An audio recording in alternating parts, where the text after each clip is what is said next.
O, yaxshi zarba. Ha, u charchadi. Klinchga kir, dam ol. Klinchni ushla. Xudoyim o'tapillatdi. Bu juda achinarli. Hey, 3 marta tapillatdi axir. Menga kel, kichkina kalamush. Dunyoning birinchi raqamli jangchisi pound va pound yetakchisi. Bu masalada katta savol bor, jon. Men bugun aytmoqchi bo'lgan gapim, bu mening oxirgi jangim edi. Otam bilan bo'lgan voqeadan keyin. Nima?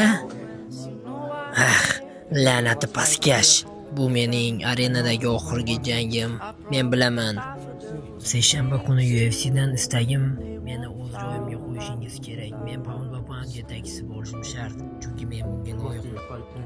Har qalay ozgina hafsalang pir bo'lgandir. Yo'q, qasos ola olmaslik, men bunga ishonmayman. Men yaxshiman, hammasi joyida. Makgregorni sindirgan vaziyat menimcha shu bo'ldi. U Habibdan yutqazgandan so'ng ham motivatsiyaga to'la edi, lekin Habibning boshqa jang qilmasligini eshitib, unda hammasi orqaga ketdi. Shundan so'ng biz Conor Makgregorning asl eng pik davrlarini boshqa ko'rmadik.